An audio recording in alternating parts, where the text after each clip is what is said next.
As you may know, the History Museum had to leave our home in the old courthouse in the summer of 2012 due to the discovery of some mold and some lead paint issues. Since then, we've been looking for the opportunity and the method to continue our mission of interpreting Lexington's history and making it available to the public. And just recently, in the spring of 2013, we hit upon the idea of what we're calling pocket museums.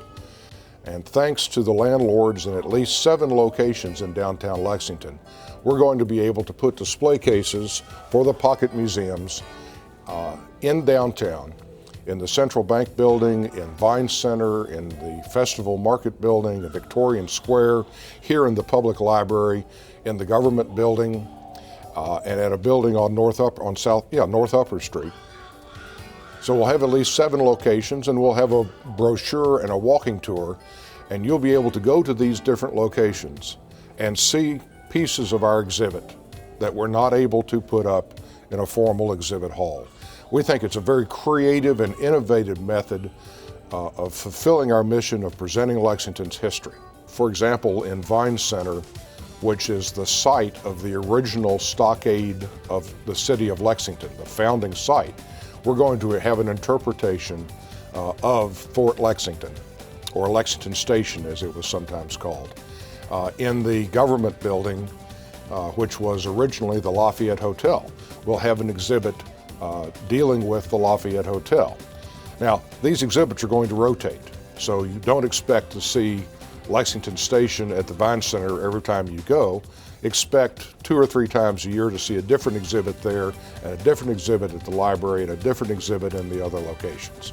The point is to make it interesting not only for our citizens, but for people visiting Lexington to be able to take an hour and walk up and down Main Street and see these places. And of course, the brochure is going to have more than just, here's a location.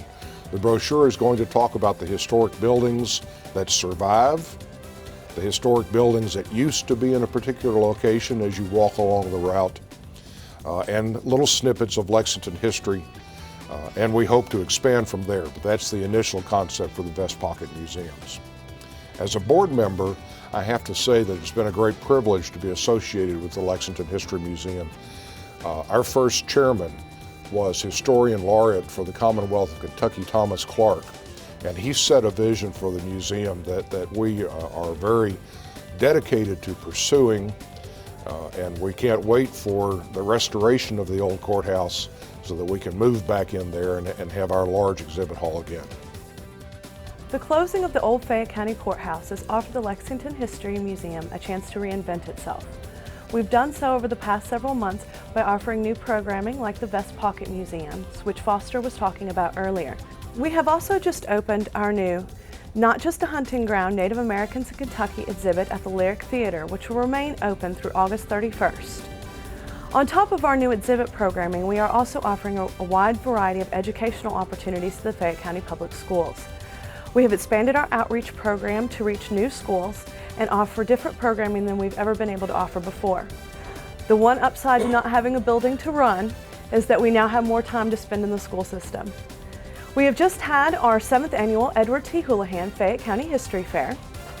The top 3 winners are chosen from different Fayette County public schools, and these are 5th grade students who participate in a history fair project where they get to choose a topic of American history that interests them and present it. Beyond just our educational programming and our exhibit programming, we will also be doing other fun things in the community. We're hoping to hold fundraisers like an event at Comedy Off-Broadway and other fun things to get the museum as part of Lexington's interest again. We're also going to be participating in the 4th of July Festival. We will have a booth in which you will be able to get information about our new Vest Pocket Museums. And we will also hopefully have a float and the parade, which will celebrate the struggles that everyone has overcome in history, just like we're overcoming the struggle of losing our building. Here at the History Museum, we believe that history will keep happening regardless of whether we have a building or not. And we are committed to continuing our mission, and we will not let this small setback stop us.